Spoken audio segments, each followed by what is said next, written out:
I'm in the office. I'm in the office. This is Jackie. I'm in the office. Jackie is home and loving it. Okay, I just started the recording, and so we're going to go ahead and get started. Welcome to, it's actually the May EMIS coordinator meeting, but it did not work for us to have a meeting last week. So this is the May meeting in June.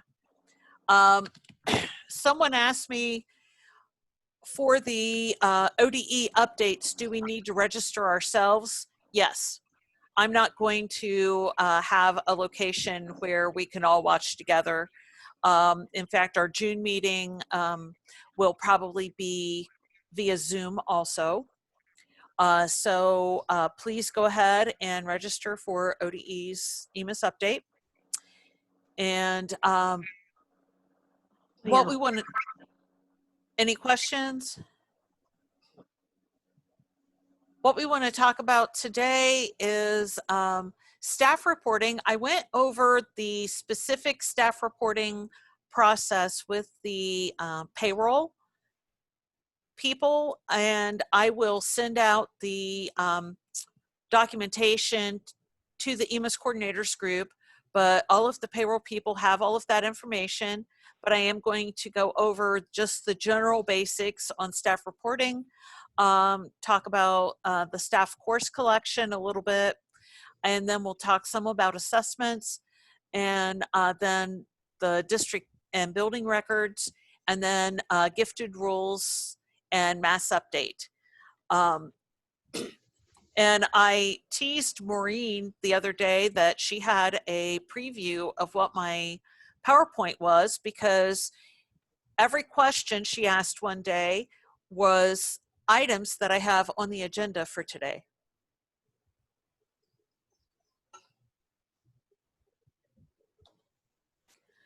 So on the staff reporting, we're going to talk about changes and clarification for staff, the reporting procedures, the staff demographics and employment records, contracted staff, contract only staff record, reports, and then maintenance and changes and procedures.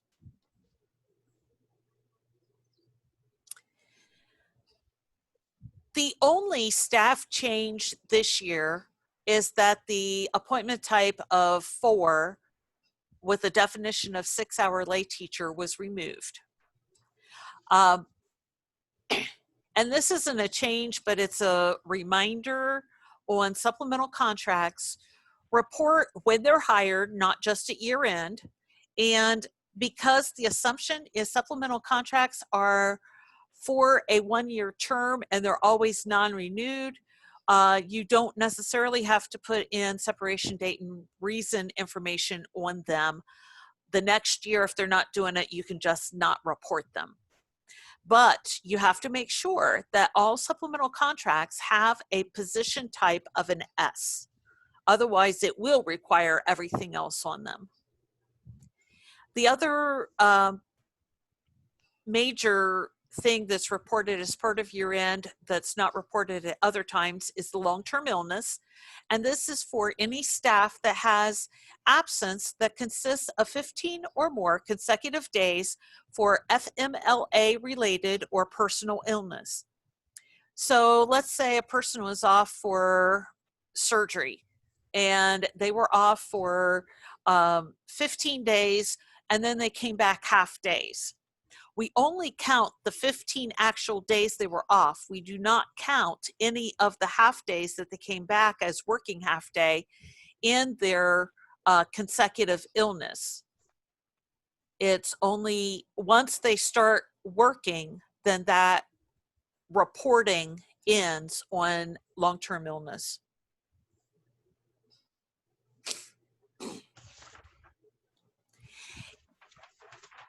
If you have a staff member that you know is gone, say they left February 15th, make sure that they are reported with their separation date and reason now. You will not report them next year because they left prior to the close of this school year. The second scenario is the person finished the school year, but has turned in their resignation or their retirement, and you know for a fact that they are not working any days after July 1 toward the next school year and is going to be gone. So they do not need to be included in the FY21 reporting. So report them with the separation date and reason. The position status will remain a C, but go ahead and enter in their separation date and reason. And then you don't have to report them next year. If for some reason that does not happen, then you will need to report them next year with their separation date and reason and a position status of a U. But it makes everything cleaner if you can go ahead and report them now at the end of the year with their separation date and reason. What separation date do I use? Their last workday was May 29th, but they're getting paid until August 31st. So do I use May 29th or do I use August 31st? The answer is, does their resignation letter state a specific day, or does it just say the end of the 1920 school year, but continue my pay through the summer? If it states at the end of the school year or a specific date, enter in that specific date. The thing to be cautionary about is you don't want to put August 30th, because August 30th implies that there are work days that that person is working after July 1. So you want to make sure that their separation date is prior to any work days that they would have in the 2021 school year. Are there any questions about that one?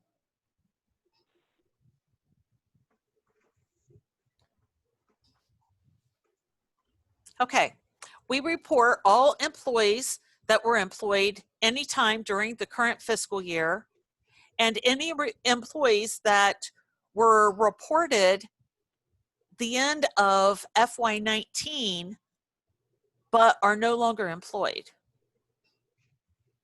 and any employees that are on a board-approved leave of absence with a position status of a P.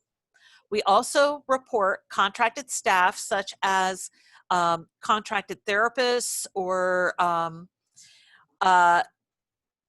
district students placed at a non-pub at district expense. The staff that are teaching those students have to be reported as contracted staff. Substitutes who are teacher of record. All supplemental contracts, including employees whose only position is a supplemental contract.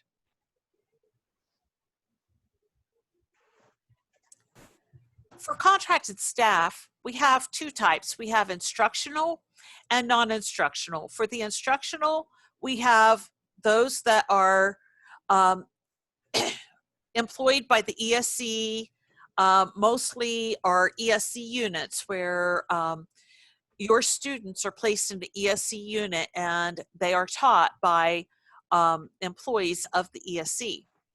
We also have students that are district placed in a non-public or non-EMIS reporting entity, and in that case you have to report those staff with a position status of an A. And then therapists, your occupational, PT, speech. Non-instructional are bus drivers, food service, custodial. For instructional, preschool, the ESC reports all preschool staff records and courses. So if you have students that are in a ESC preschool, you don't have to report those staff members or those courses. For school age, The ESC reports the staff demographics and employment records, and the contractor staff employment record pointing to the district where the students reside. And then the resident district reports the course master with the ESC attached with their state staff ID and the provider IRN of the ESC telling EMIS this staff member is not employed by us, but is employed by Licking County ESC or Muskingum Valley ESC or Knox County ESC.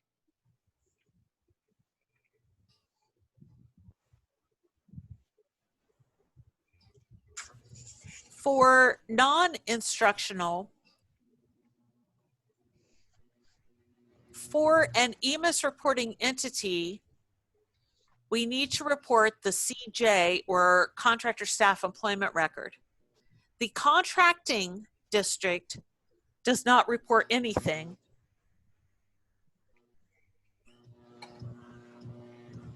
The contractor district reports the staff demographics, the staff employment, and the contractor staff employment record. For a non-EMIS reporting entity, you report a contract-only staff record. There's one record per contract per position code. So let's say you have a contract with Laidlaw for a bus mechanic and your bus drivers. So you would have two records, one for each position code, and then answer the questions whether the contract is based on a specified number of hours, based on a specified number of individuals, and then what the amount of that contract and the contract term is. Reports, before data is submitted to ODE, we have the level 1 validations, the exclusion report, and the missing staff report. The missing staff compares active staff in the FY20 L collection with staff reported in the FY19 L collection without a separation date and reason. You need to correct the missing staff. There are two types of errors you get on a missing staff record. One will say missing data, the other will say fatal error. If it says fatal error, go back to your level 1 validations and find out what the error is and then correct that error. If it says missing data, then we need to determine why is the staff member not being reported and get that corrected. If it is because the individual was reported last year with a Z ID and you now have their state staff ID and have entered that into their biographical information, then submit a ticket to LACA requesting that this ZID be changed to what the state staff ID is, and we will send a ticket up to ODE to have that change made. After submission, we get the level 2 validation reports. The TLC report only comes on the first reporting window. And then we get the career tech reports from both the first and the final staff collection windows.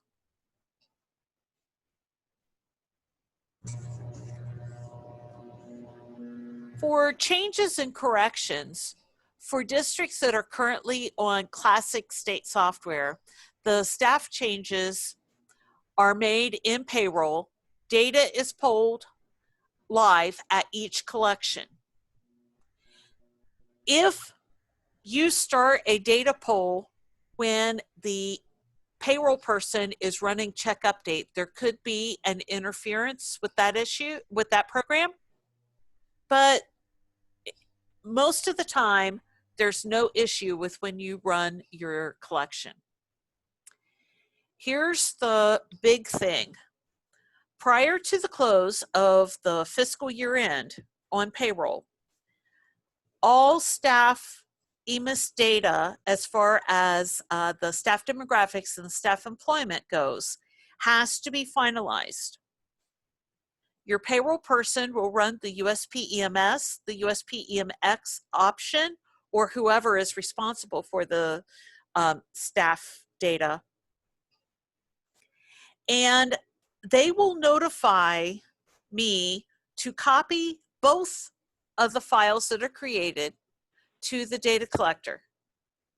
I will then go ahead and run the collection and verify if there are any new fatal errors and make sure that all fatal errors or missing staff are corrected prior to giving them the go-ahead to close their payroll for the year.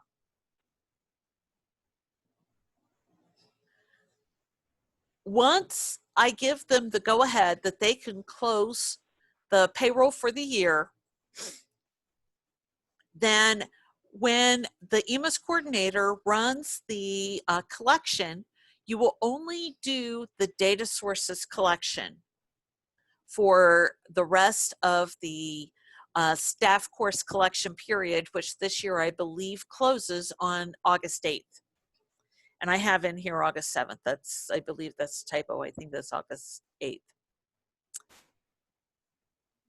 For districts that are on the state software redesign, the staff EMIS will pull based on the compensation records marked report to EMIS. There is no need to archive the last set of data. The EMIS coordinator will continue to run the SIF collection along with the data sources collection through the end of the collection period, because the fiscal year and the records that are marked as report to EMIS will be pulled for FY20, and it won't interfere with the new contracts that they're purging, because they'll be creating new compensation records for FY21. So that will not cause any issues for EMIS reporting. Are there any questions about staff before we go on?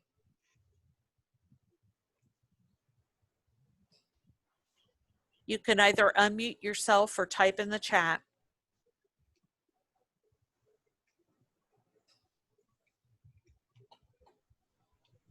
Hey, Mary, for Yeah. the e-finance payroll or whether, do they have to wait on you or anything? Or No, okay, you don't do SIF at all.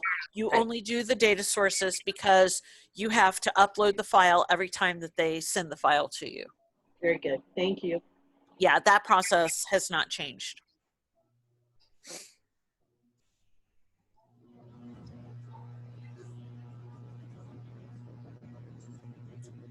Okay.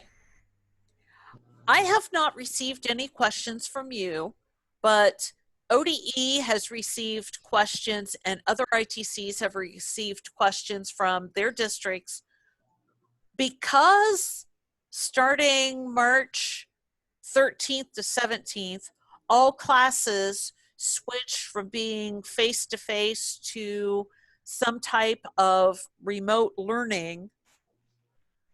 Do we need to go into the course master and the course record and change the delivery method or the curriculum value for all of our courses to show that they were online or some type of distance learning? The answer is no.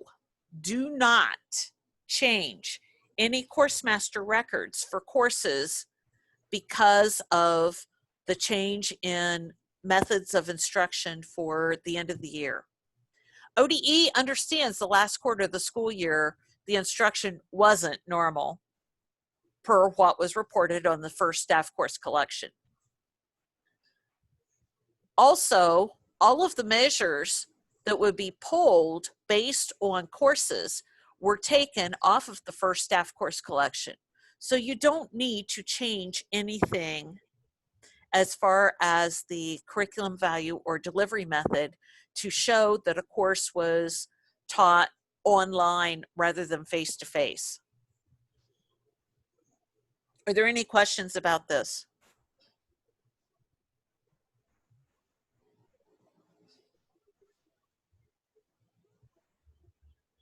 Okay, assessments. The type of assessments I'm going to talk about today are the preschool ELA, the preschool COS, the OELPA, the ACT, and the web exam.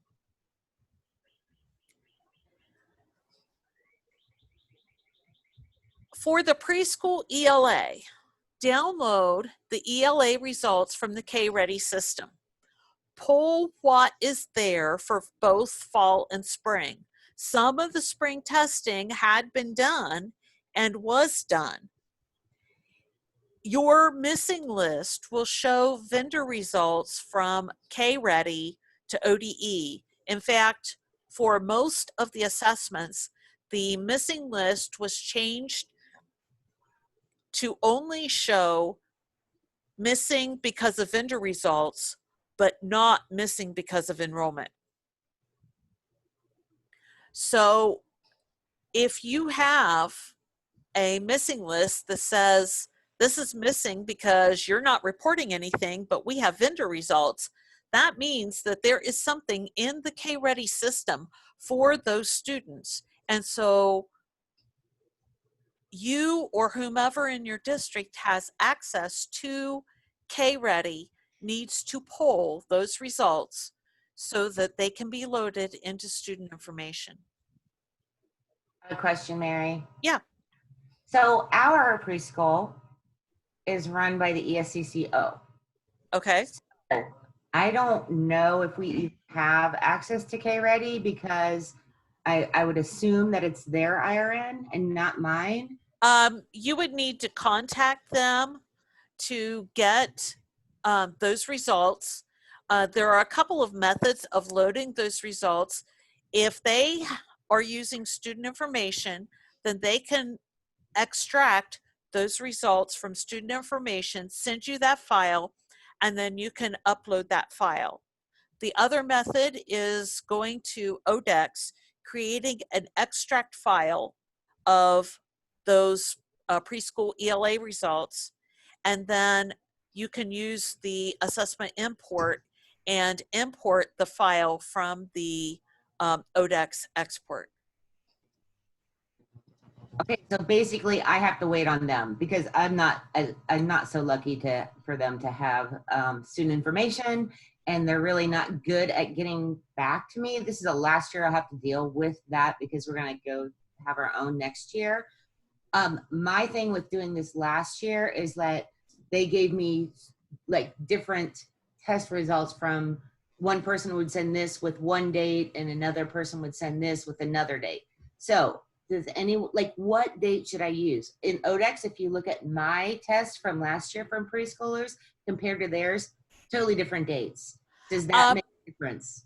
I would pull up the student in ODEX, see if they have reported anything, and use the information that they have in ODEX on them. If they have not reported and it's not showing in ODEX from them, then you're kind of at their mercy. Okay. So they typically wait till the last minute. When is this close? Is it next year? Like it's going to be open? I do not remember when that one closes. If that one is one of the ones that close on August 8th or... I thought it was August 7th when I looked. Is it the ELA you're talking about? Sorry. Yes. Is it August 7th or August 8th on those close dates? I was thinking it was August 7th on the closing. Okay. I just closed yesterday, but I will verify that for sure. Also, Shelley, on your question, was you talking the career tech missing? Yes. Okay. And I don't think that ODE would have that vendor file yet, right, Mary? So you wouldn't see that missing? If they're basing it on the web exam file, then they don't have that because ITCs will not get the file from web exam until June 26th, which is something else we're going to be talking about a little bit later. But Okay. they wouldn't be I able will to check. do the missing list based on vendor file until that point.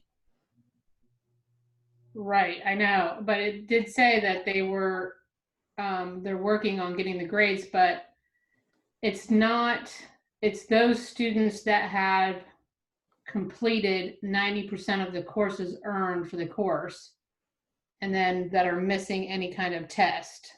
I The think 11th that grade- is a different report. I don't think that is the missing report. I think that's going to be either a level 2.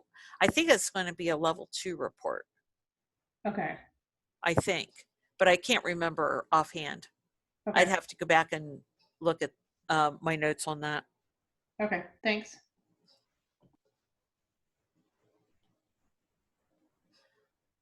The preschool cause, the records that have to be reported are on students that are exiting preschool. So if you have any student who is exiting preschool, then you do have to have a preschool cause record reported for them. And this is not a record, a file that we have an import for. So it's something that has to be hand entered. Mary, were those given before May or March? Do you know? I have no clue. The only thing I know, Kathy, is they have to be given to preschoolers that exited preschool this year. So any of your preschoolers that are going to go to kindergarten that were in preschool this year, you do have to have a cause record for them. When they gave them, I don't know. I do not know what type of instruction, if any, they did at the preschool level during the building closure. But I do know that you do have to have the cause. Mary, is that not being waived like other testing requirements? No. Well, that's ridiculous.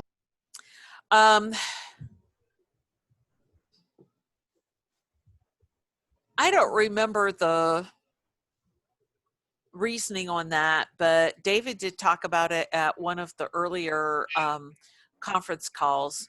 And partly it's not a state assessment, and it's also a determinant to indicate that the student can exit preschool.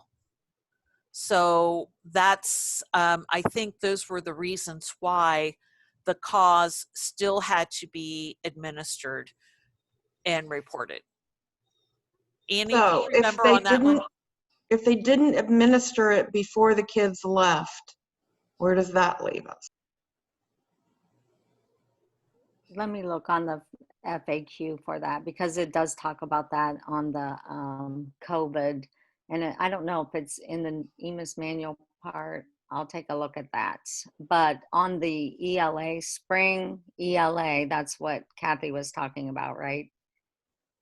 Yes. It ends August 28th. So it actually goes through the 28th. Okay, what goes through the 28th? The ELA and the cause? Or- Yeah, it says spring early learning is the spring early learning assessment. So you're wanting to know about the cause to. Yeah, because there I'm are- withdrawing my preschooler. I need those for. Wait, those are and it goes through the 20th. Hang on.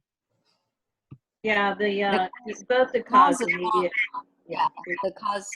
Yeah. they both go through the 28th. Yes.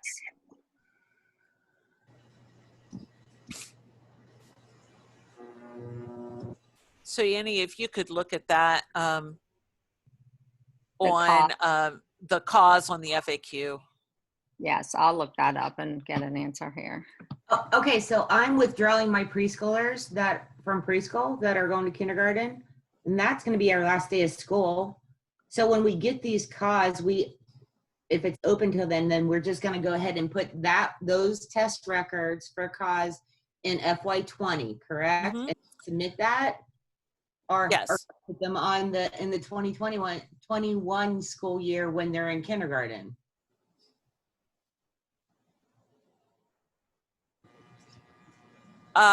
No, the cause has to be submitted in 1920.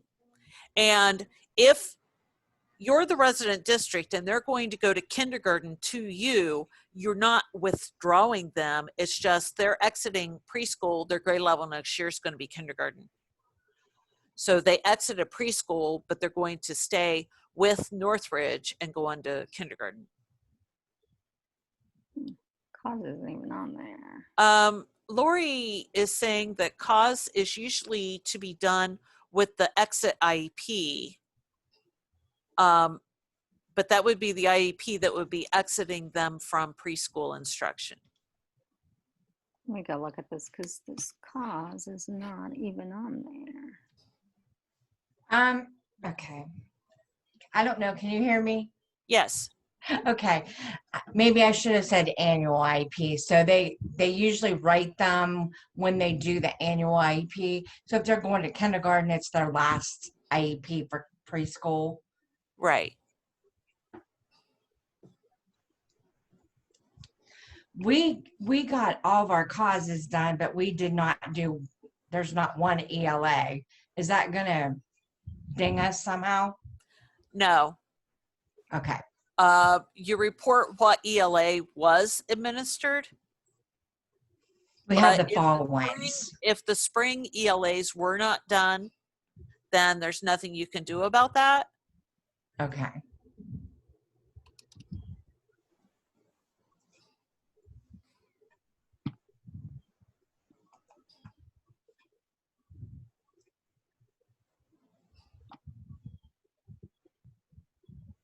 Okay. While Annie's researching the cause, let's go ahead and go on the OELPA. For the OELPA, report the results that were administered prior to March 17th. If you have students on that are LEP that had not started the OELPA prior to March 17th, then that's fine. But you report whatever was administered prior to March 17th. And the missing report is indicating vendor files for those that had started the assessment, but will not indicate that they should have taken it because of enrollment.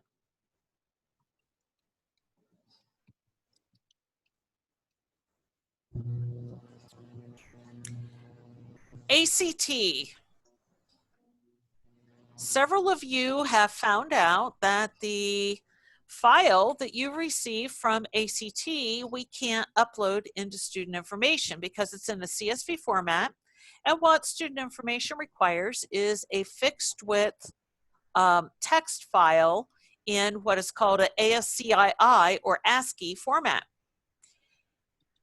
ACT was in the process this year of transitioning everything, and they were going to make everything available through their web portal and the first results for the CSV, and then they would work on the ASCII later. Well, they may not even do the ASCII format. They're not sure what they're doing there. And so state support is getting the format of the CSV file so that they can change the import into student information so that you can upload the files that you have received of your students that took the ACT. We don't have that yet. Stay tuned. that collection request is open until at least the end of August. So hopefully we have something soon on being able to import your ACT. I know some districts have resorted to hand entering all of those results because they want them for transcript purposes. But right now, the file that you get from ACT, we cannot load. Can I ask a question? Yes. Annie, I had talked to you about the work keys upload. Did you find out anything about that? Hang on one second. The file. Remember we talked about it the other day? Yeah, the work keys. Yeah. Didn't I Um, talk to you about that, or am I having like an hallucination? no, we did talk about that, and I thought you said you didn't get your file yet. Well, It was every time he down or pulls it, it downloads to his computer. And then, see, he can't open it or do anything to the file. Is it an error when you're uploading it? Yeah, I was waiting on you to let me know if you got the file. I have not received the file because every time he downloads it, then he can't email it. I don't know why. I mean, he's like, Barb, look at this. So I did. And I'm like, this makes no sense. I'll ask.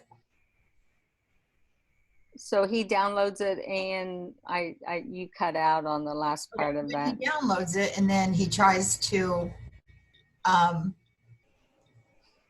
then he doesn't have the option to, it downloads on the bottom of the screen, obviously. And then he doesn't have an option to save it. So I don't know if he's got a computer issue. When he downloads it, it goes to where your default download file is, which usually is a folder called downloads. Right. And if he goes to that folder using his file manager system, then he should be able to find that in his downloads. And when he Save is it as that CSV, yeah.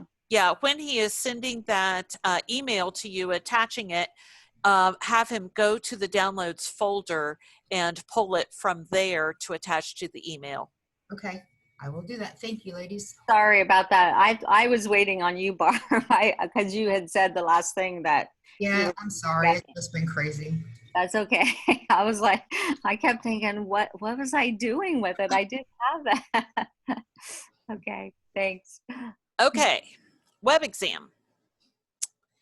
There is a template on ODE CTE website to upload course data into SEAT.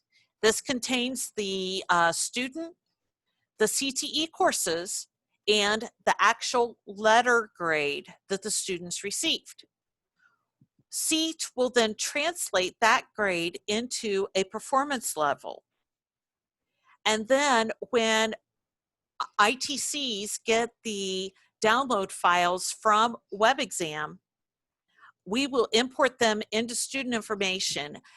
We are to get those files June 26th, and that will already have the translation of the letter grade to the performance level and have the score not reported of an X associated with that.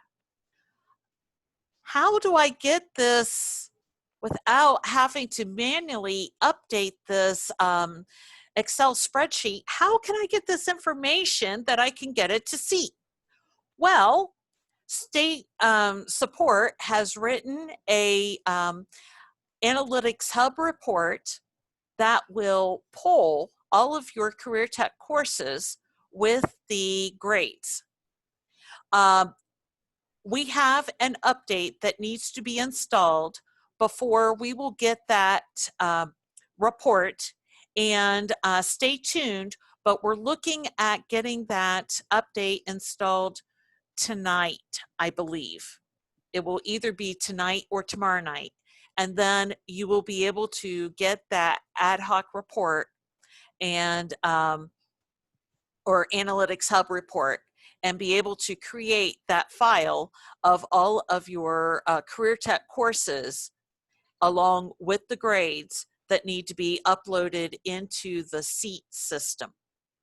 Mary, Yes. is that going to pull is that going to pull all career tech courses, or is it only going to pull the ones that have not, I mean, it's not going to know if they've taken a web exam yet.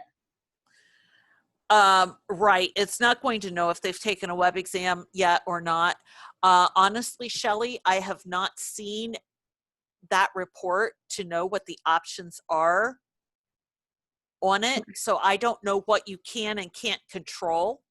Well, I will tell you that they did change their opinion, and they do want you, even if the student this year has taken a web exam, they want you to still report the grade.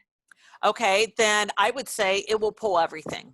Okay, my next question is though, for those that had students that were not proficient last year, is taking the career tech course this year and wasn't able to take a retake test Mm-hmm. on their senior year, they can go in and put those in. So I don't want them to miss those students that were not proficient, say in an ag course last year, and they're taking ag this year and they're a senior. They can go in and put last year's grade, if it was at A, B, or C, to become proficient. I believe you can add that into SEAT, or possibly add that into the Excel file that you'll be creating from this ad hoc. Okay. To add those in. There's no way that student information will know who those kids are to be able Right. to add those in. So that is something additional that you would have to enter in. And I don't know if you can add it to the end of this export or if you just add it directly into SEAT. Could they pull at least, can you pull, my question would be, could you pull last year's stuff also with that ad hoc thing? So you at least have it, and then go back and look at your kids that were not proficient, and then just copy and paste them in. Again, without having seen the report, I do not know if it's possible to run in last year and be able to pull that information. But that is something that you could possibly look at when you get the report. And the other thing they have to remember is, if it is a CCP career tech course, do not put it on that upload, because those are different criterias than what web exam is. Because if you have an A or a B on a CCP career tech, it's advanced. On web exam, regular web exam, A is advanced, B is proficient, C is proficient. So don't add your CCPs to it. Kelly, what I did, I went and I pulled, I'm lucky I just have the ag, but I went to FY17 because those of my seniors would have been in 9th grade that year. I pulled the grades and classes from that year. I pulled from FY18, 19, and then my ag teacher is working on 20 this year. And then I went to see, I'm comparing it to what, it's lots of work, WebEx, and seeing which ones. And I figured I would just add them to that spreadsheet that you had sent us, that the teachers are using to put their grades on, that's to be uploaded in SEAT. Yep. Yes, that's correct. You're okay. doing it right. Yep.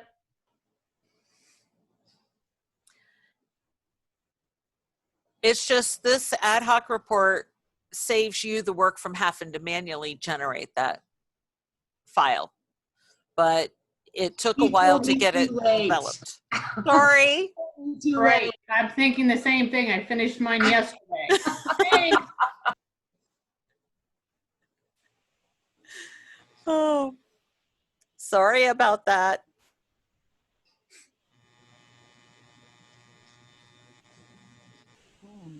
Okay. The district and building records. For the district testing record, this indicates if mass testing to a specific grade level was done. It doesn't include any of the TTRG assessments or the state assessments. So if you gave such as a turnover or Otis Lennon to test mass screen students for gifted, then you would put that in. If you were going to do that, but that was going to be done in March or April, and that was not done, and there was no assessments given at a specific grade prior to the building closures, then add a record with the test level of NT for none tested. We've also had questions about PE performance level data.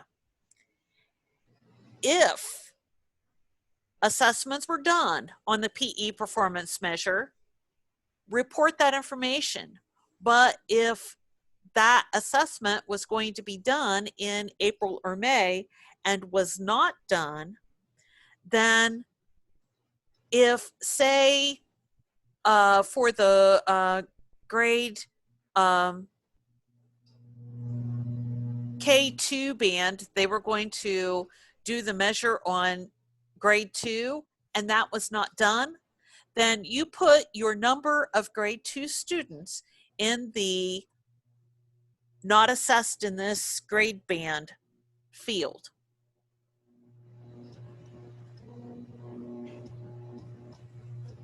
And you would do that for each of your grade bands in the appropriate buildings.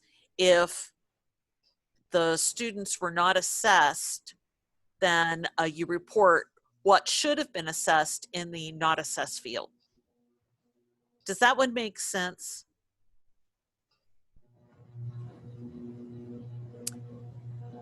And then don't forget to update the PBIS information for each building, and the number of months is cumulative. So if they were in, say, status D last year at 4 months, and they're still in status D, and it's been 12 more months, then that would be go from 4 to 16.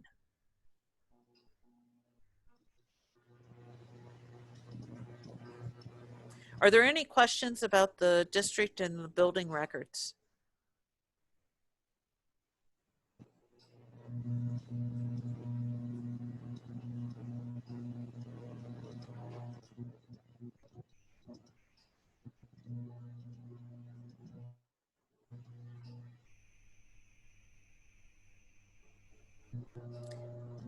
Okay. Gifted. Always have questions about gifted every year. And just want to remind people that if you do the mass screening for gifted, then add a rule at the district level for that grade level to indicate when they were mass screened and in what subject areas. Once you have the rule created, run the gifted mass update. You have to have a rule that is blank. I call it the default rule, so that a blank gifted record is created for all students so that you have a record for everyone. When you run the mass update for your grade specific rules, you want to check the override existing so that those records are updated for the students to show that they were mass screened. When you run the mass update for the default rule, you do not want to write or check override existing. If you do, that would wipe out all of the screened information that you have put in for all of your students that were either mass screened or were individually screened for gifted this year. Updating the rules will not undo or overwrite any records that you have marked as assessed or served for the current year. update students to indicate if they were assessed or newly identified. And reminder for served that you only mark the areas that they're being served in, and it has to be an area they're identified in. We talked about this the last time. Let's say you have a student, a fourth grader, that is identified gifted in Superior Cog, and they are in a fifth grade math class, and that's how they're being served for Superior Cog, but they're not identified in math. When you mark their gifted record as being served, you only mark that they are being served in Superior Cog. You don't mark that they're being served in math because they're not identified in math.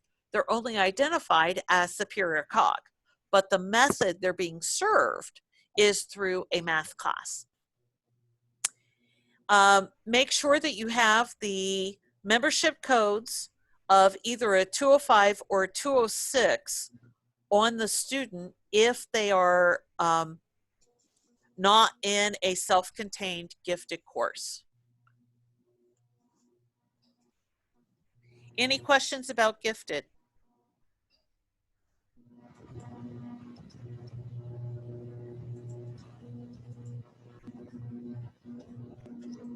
Well, with a online meeting, we tend to go much faster than what we do when we're face to face. So that is all I have. Does anyone have anything else that they would like to ask or discuss? I did find this information on the FAQ, and I can send out the link. I was going to post part of it. I'll go ahead and copy part of it and put it in the chat, or I can just put the link in the chat. But it talks about what to do about the child outcome that didn't get completed during COVID, the building closures. There's reference guides and information in there, but I'll send it out to everybody in an email. I think it'll be easier, but I can put the link right here. I'm going to go ahead and copy the link to where I found it.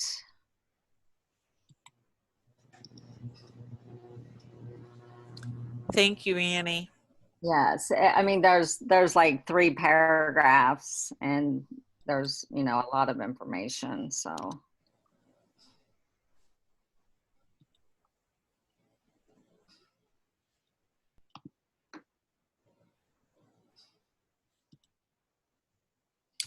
Okay, there it is. But it just talks about the early learning. It says it will not be required during this time of ordered building closure, but there's no expectation to complete it or report it. But in one paragraph, it does say that they can do it via telephone or Zoom conference. So it could have been done, but there's a lot of information there. But then something else that I was reading said that the cause was required on students that exited preschool. Yes, and it does say they can do it now and any time between now and when school starts for the 2021 academic year in this information. So, but it closes August 28th. So maybe that's why they gave longer time. There's a lot of information there, so. Okay, thank you, Annie. I'm going to go ahead and stop the recording.